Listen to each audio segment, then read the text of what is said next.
Jemaat yang dikasihi Kristus, hari ini kita memasuki minggu ke-7 setelah Trinitatis dengan topik Hari Sukacita bagi umat Tuhan. Marilah kita memasuki persekutuan yang kudus dengan Tuhan. Kita bernyanyi dari buku NDHKBP nomor 10 ayat 1, Hupuji Hupasangapo.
Di dalam nama Allah Bapa dan nama anaknya Tuhan Yesus Kristus dan nama Roh Kudus yang menciptakan langit dan bumi. Amin.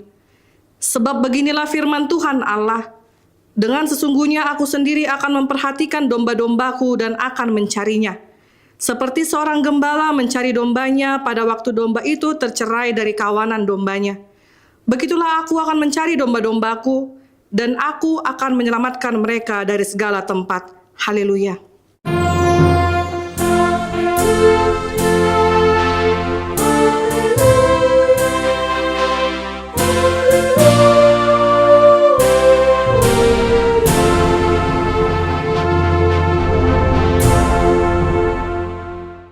Marilah kita berdoa. Ya Tuhan Allah yang Maha Kuasa, Bapa yang selama-lamanya, kasih sayang-Mu sajalah yang menyertai kami dari mulanya sampai sekarang ini. Dan hanya karena kasih-Mu Engkau memberikan kabar kesukaan bagi kami untuk kehidupan kami.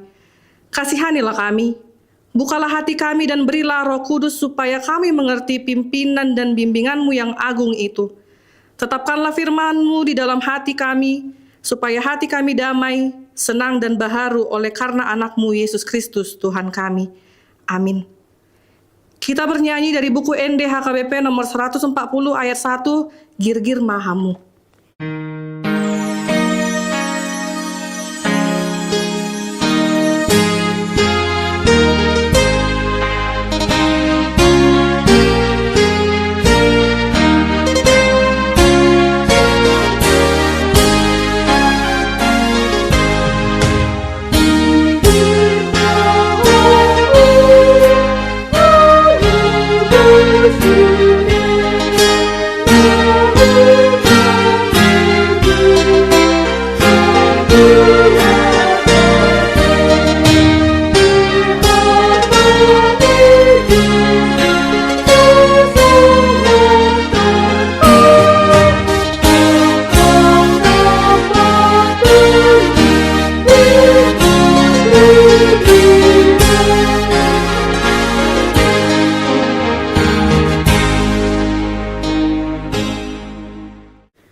Dengarlah hukum Tuhan, yaitu hukum keempat dan maksudnya. Ingat dan kuduskanlah hari Sabat. 6 hari lamanya engkau akan bekerja dan melakukan segala pekerjaanmu. Tetapi hari yang ke-7 adalah hari Sabat Tuhan, Allahmu. Maka jangan melakukan sesuatu pekerjaan, engkau atau anakmu laki-laki, atau anakmu perempuan, atau hambamu laki-laki atau hambamu perempuan, atau hewanmu, atau orang asing yang berada di tempat kediamanmu. Sebab pada 6 hari lamanya Tuhan menjadikan langit dan bumi, laut dan segala isinya. Dan ia berhenti pada hari yang ke-7. Itulah sebabnya Tuhan memberkati hari Sabat dan menguduskannya. Maksudnya adalah, kita harus takut serta kasih kepada Allah. Sebab itu jangan menganggap rendah akan ajaran dari firman Allah. Hendaklah kita menganggap itu kudus, dan hendaklah kita tekun mendengar dan mempelajarinya dengan gembira. Demikian hukum Tuhan. Marilah kita memohon kekuatan kepada Tuhan untuk melakukan hukumnya. Ya Tuhan Allah, kuatkanlah kami melakukan yang sesuai dengan hukum-Mu. Amin. Kita bernyanyi dari buku NDHKBP nomor 677 ayat 1, Macai Lambok Tuhan Yesus Manjo.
Marilah kita merendahkan diri untuk mengaku dosa kita. Ya Tuhan kami yang Maha Kasih dan Maha Kudus, Bapa kami di dalam Yesus Kristus, setiap kali kami datang ke hadapan-Mu, kami merasa bahwa kasih-Mu sangat kami butuhkan. Karena itu kami datang merendahkan diri hari ini kepadamu, dan mengaku bahwa kami sering seperti domba yang sesat menyimpang dari jalan yang benar. Janganlah Engkau mengucilkan kami dari hadapan-Mu oleh karena dosa dan pelanggaran kami. Karena Engkau tidak menginginkan kematian dari orang fasik, melainkan Engkau menginginkan pertobatannya agar dia selamat. Ampunilah segala kesalahan dan pelanggaran kami dengan perantaran penghulu kami yang tunggal itu, Anak-Mu Tuhan Yesus Kristus. Tetapkanlah anugerah-Mu bagi kami dengan perantaran kesaksian dan kuasa Roh Kudus, supaya kami terhibur dan datang memanggil Engkau, dan agar segala perbuatan dan kelakuan serta pikiran kami menjadi kemuliaan bagi nama-Mu yang kudus itu. Amin. Marilah kita mendengar janji Tuhan tentang pengampunan dosa. Hanya sesaat lamanya aku meninggalkan Engkau, tetapi karena kasih sayang yang besar aku mengambil Engkau kembali. Dalam murka yang meluap aku telah menyembunyikan wajahku terhadap Engkau sesaat lamanya. Tetapi dalam kasih setia abadi aku telah mengasihani Engkau, firman Tuhan penebus-Mu. Kemuliaan bagi Allah di tempat yang maha tinggi. Amin. Kita bernyanyi dari buku NDHKBP nomor 211 ayat 1, Tuhan Yesus si Parmahan.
Dengarlah firman Tuhan, epistel yang ditetapkan untuk minggu ke-7 setelah Trinitatis ini, yang tertulis di Injil Yohanes pasal yang ke-10, ayat 11 sampai ayat yang ke-16.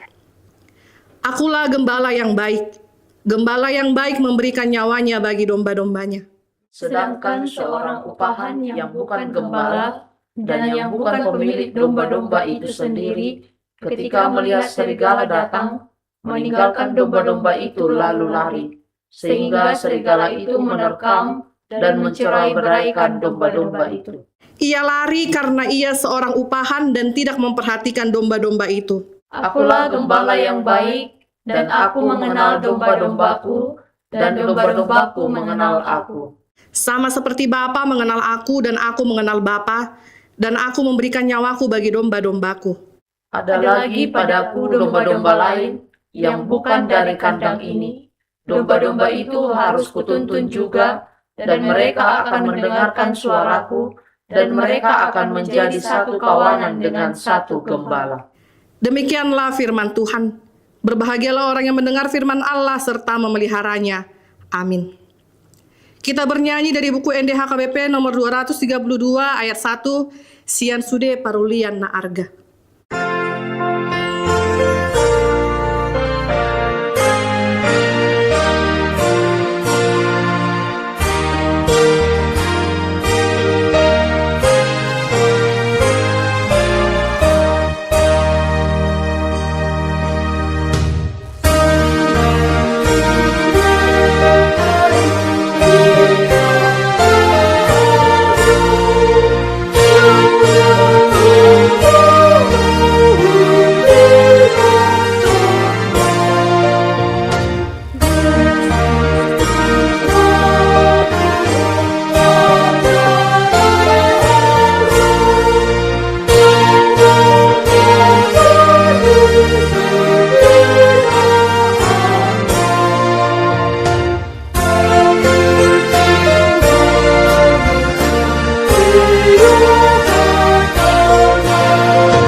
Marilah kita bersama-sama mengaku iman kepercayaan kita, sebagaimana teman-teman seiman di seluruh dunia kita bersama-sama mengucapkannya.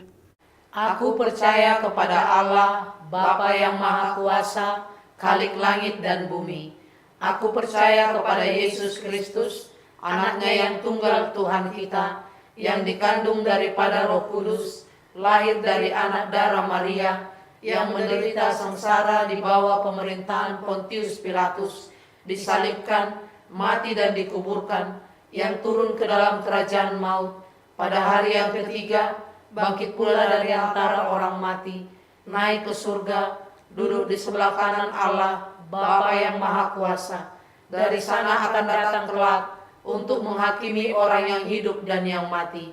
Aku percaya kepada Roh Kudus dan adanya satu gereja yang kudus, persekutuan orang kudus, pengampunan dosa, kebangkitan daging, dan hidup yang kekal. Amin.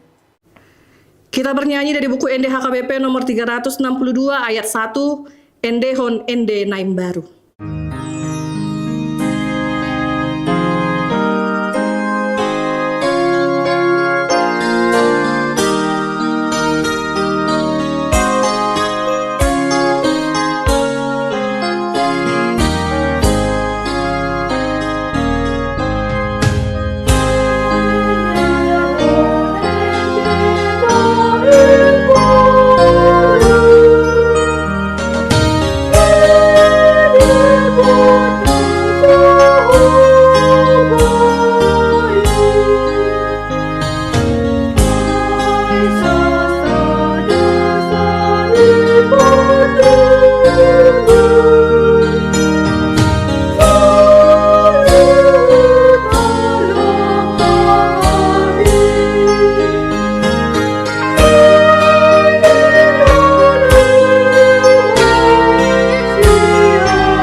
Kita berdoa. Damai sejahtera Allah yang melampaui segala akal, Itulah kiranya yang memelihara hati dan pikiranmu di dalam Kristus Yesus Tuhan kita. Amin. Jemaat terkasih di dalam Kristus Yesus, firman Tuhan yang menyapa kita pada minggu ke-7 setelah Trinitatis ini tertulis di dalam Ester pasal 9 ayat 11 sampai 19. Demikian firman Tuhan. Pada hari itu juga jumlah orang-orang yang terbunuh di dalam benteng Susan disampaikan ke hadapan raja. Lalu titah raja kepada Ester sang ratu. Di dalam benteng Susan saja orang Yahudi telah membunuh dan membinasakan 500 orang beserta ke-10 anak Haman.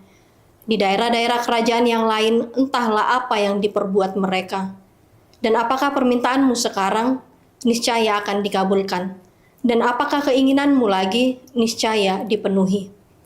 Lalu jawab Ester, jikalau baik pada pemandangan raja, diizinkanlah kiranya kepada orang Yahudi yang di Susan untuk berbuat besok pun sesuai dengan undang-undang untuk hari ini. Dan ke-10 anak Haman itu hendaklah disulangkan pada tiang. Raja pun menitahkan berbuat demikian. Maka undang-undang itu dikeluarkan di Susan, dan ke-10 anak Haman disulangkan orang. Jadi berkumpullah orang Yahudi yang di Susan pada hari yang ke-14 bulan Andar juga, dan dibunuhnyalah di Susan 300 orang.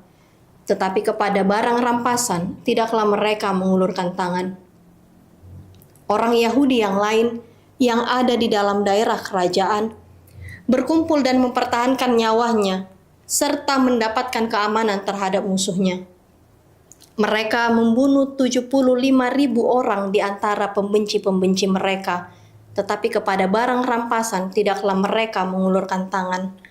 Hal itu terjadi pada hari yang ke-13 dalam bulan Adar. Pada hari yang ke-14 berhentilah mereka, dan hari itu dijadikanlah mereka hari perjamuan dan sukacita. Akan tetapi orang Yahudi yang di Susan berkumpul, baik pada hari yang ke-13, baik pada hari yang ke-14 dalam bulan itu, lalu berhentilah mereka pada hari ke-15, dan hari itu dijadikan mereka hari perjamuan dan sukacita. Oleh sebab itu orang Yahudi yang di pedusunan, yakni yang diam di perkampungan, merayakan hari yang ke-14 bulan Adar itu sebagai hari sukacita dan hari perjamuan, dan sebagai hari gembira untuk mengantar makanan. Demikianlah firman Tuhan.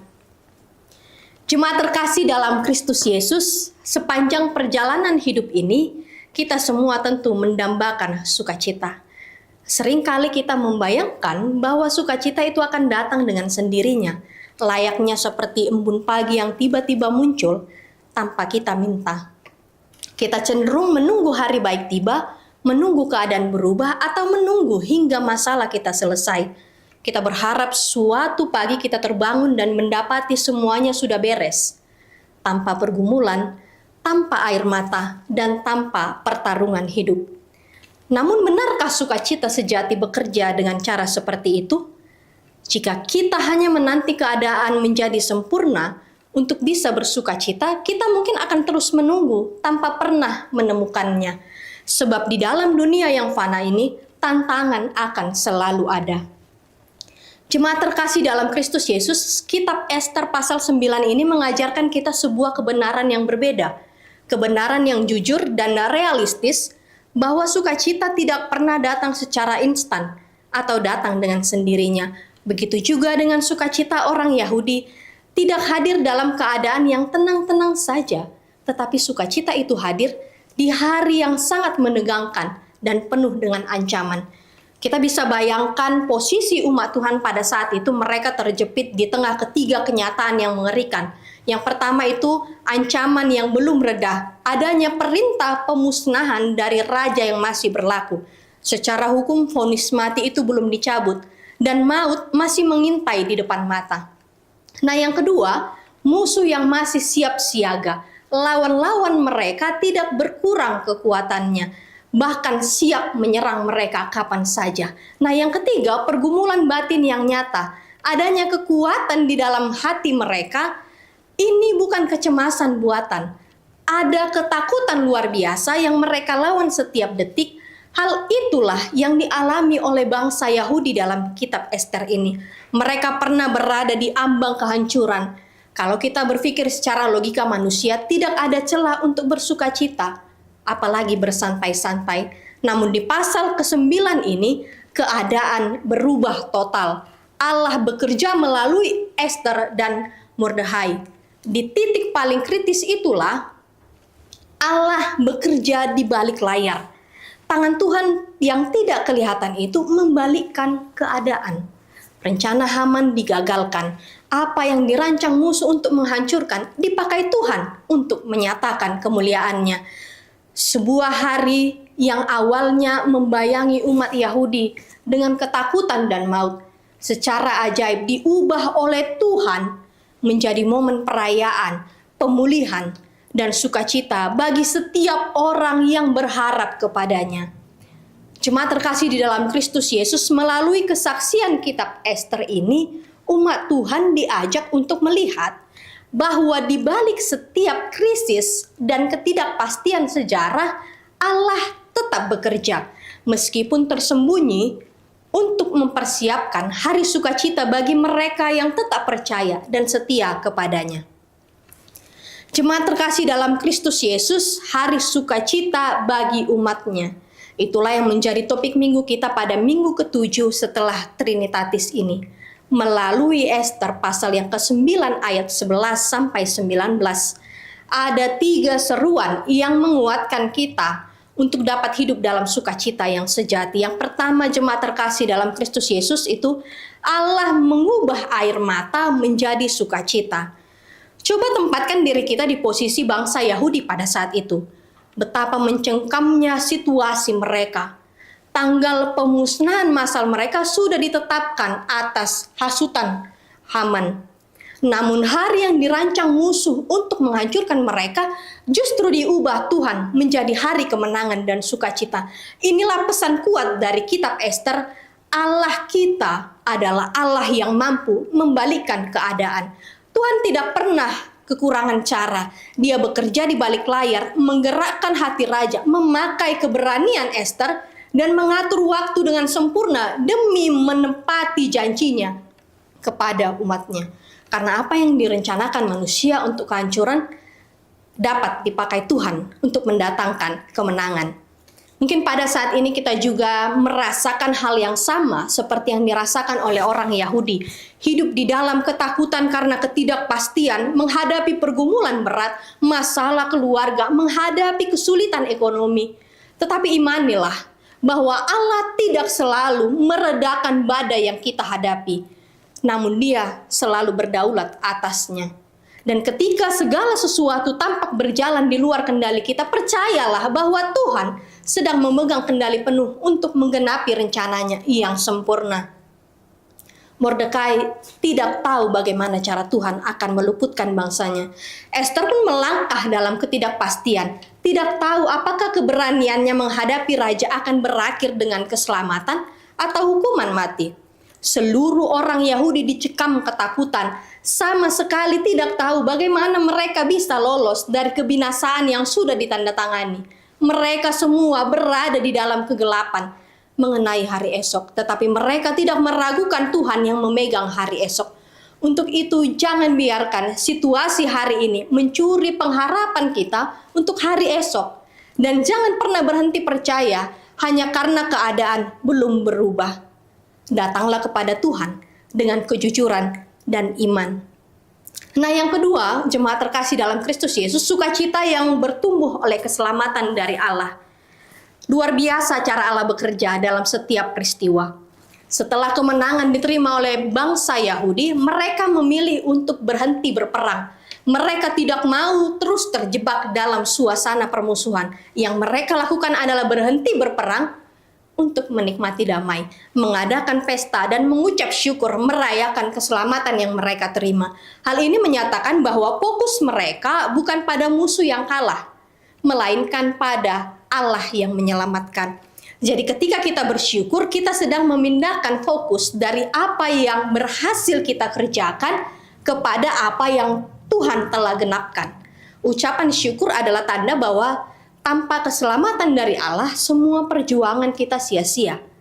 Jemaat terkasih dalam Kristus Yesus, Allah bekerja melalui perjuangan umatnya, bukan menggantikannya.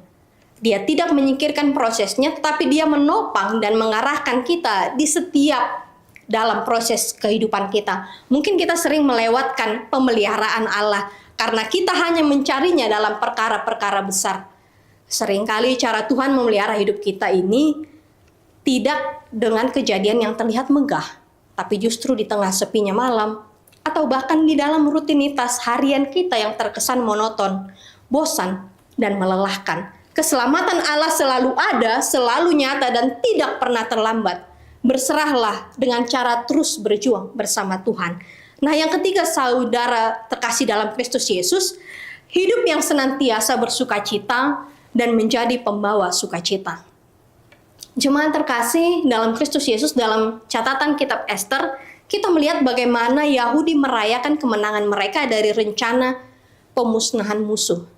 Mereka merayakannya dengan pesta dan sukacita yang besar. Namun, ada hal luar biasa yang perlu kita teladani.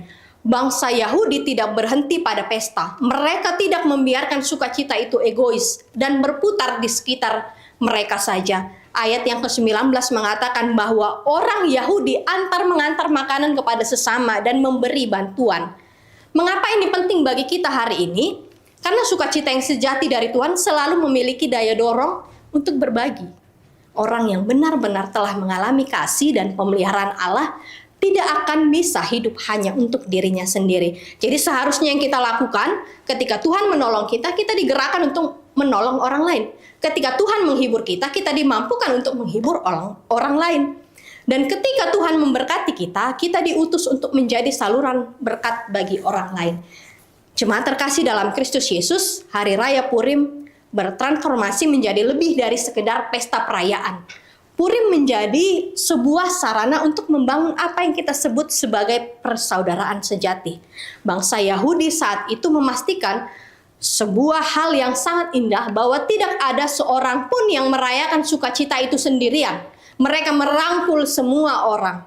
Jemaat terkasih dalam Kristus Yesus, setiap hari yang kita jalani seringkali dipenuhi dengan ketidakpastian. Namun sebagai orang percaya, kita perlu mendefinisikan kembali apa arti hari yang berbahagia itu. Hari sukacita bukanlah hari di mana semua masalah kita tiba-tiba lenyap. Melainkan hari ketika kita menyadari dan meyakini bahwa Allah tetap memegang kendali penuh atas seluruh kehidupan kita. Ketika kesadaran itu muncul, maka cara pandang kita terhadap situasi tersulit sekalipun akan diubahnya. Kita tidak lagi melihat masalah sebagai akhir dari segalanya. Allah selalu bekerja melalui hidup kita dan terus bekerja. Ester 9 ayat 11-19 ini mengajarkan kita bahwa hari sukacita bagi umat Tuhan adalah hari yang pasti diberikan oleh Allah untuk kita. Kita harus percaya bahwa kedaulatan waktu Tuhan, proses yang kita jalani mungkin melelahkan. Namun iman yang kita punya, iman kita memegang janji Tuhan yang nyata. Pada waktunya, Tuhan sanggup mengubah hari-hari yang penuh air mata menjadi hari yang sukacita bagi umatnya. Bangsa Yahudi pernah hidup di bawah bayangan-bayangan ancam kematian yang mengerikan, dan secara logika manusia tidak ada lagi jalan keluar bagi mereka. Namun, ketika umatnya berseru, Tuhan turun tangan dan membalikkan keadaan secara total. Jemaat terkasih dalam Kristus Yesus, mari kita datang kepadanya dengan iman yang teguh. Mari kita senantiasa mengucap syukur atas pemeliharaannya yang sempurna dan atas dasar anugerah keselamatannya. Lebih dari sekedar bersyukur, mari kita berkomitmen untuk melangkah dan hidup di dalam tuntunannya setiap hari. Kita harus menyadari bahwa sukacita sejati tidak pernah bisa dimanipulasi atau direkayasa oleh kekuatan manusia, melainkan sebuah anugerah dari Allah yang digenapi tepat pada waktunya. Oleh karena itu, percayalah pada prosesnya. Bersabarlah dalam penantian, karena apa yang sedang dikerjakan Allah di dalam hidup kita akan mendatangkan sukacita. Tuhan Yesus memberkati kita dalam melakukan firman-Nya. Amin. Kita berdoa. Kami bersyukur Tuhan untuk kebaikan Tuhan di dalam kehidupan kami, anugerah yang daripada-Mu yang menguatkan kami sampai hari ini, terlebih di saat kami mendengarkan firman-Mu. Berikanlah Roh Kudus-Mu pada kami ya Tuhan, untuk dapat melakukan firman-Mu di dalam kehidupan kami sehari-hari. Ya Tuhan, ajarkan kami juga untuk selalu membagi sukacita yang sudah kami terima kepada orang-orang di sekitar kami. Jangan biarkan kami egois, karena berkat itu bukan hanya kami terima untuk kami, tetapi untuk kami bagikan dengan orang-orang di sekitar kami. Ya Bapa, kami berdoa untuk setiap jemaat-Mu dimanapun mereka berada. Kiranya tangan pengasihan Tuhan yang selalu menyertai mereka dan menguatkan mereka dalam setiap perjalanan kehidupan mereka. Ya Tuhan, kami menyerahkan hidup kami ke dalam tangan pengasihan-Mu. Di dalam Kristus Yesus kami berdoa dan bersyukur, kehendak-Mu yang jadi, bukan kehendak kami. Amin. Jemaat terkasih, kita bernyanyi dari buku Ende nomor 716 sambil mengumpulkan persembahan.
Marilah kita berdoa untuk menyerahkan persembahan kita kepada Tuhan.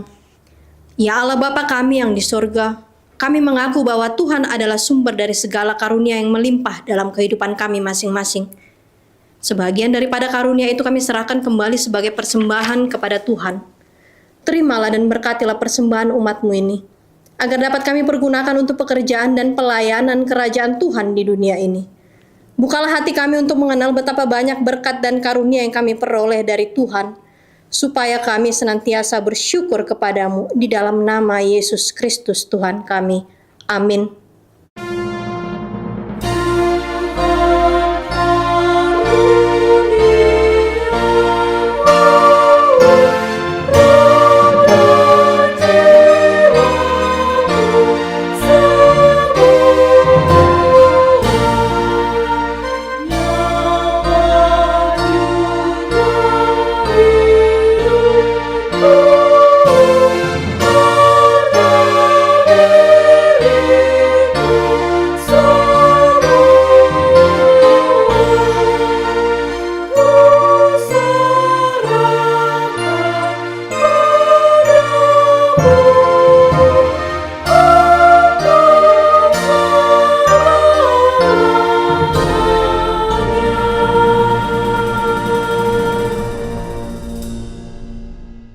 Bapa kami yang di surga, dikuduskanlah namamu, datanglah kerajaan-Mu, jadilah kehendak-Mu di bumi seperti di surga. Berikanlah kami pada hari ini makanan kami yang secukupnya, dan ampunilah kami akan kesalahan kami, seperti kami juga telah mengampuni orang yang bersalah kepada kami. Dan janganlah membawa kami ke dalam pencobaan, tetapi lepaskanlah kami daripada yang jahat. Sampai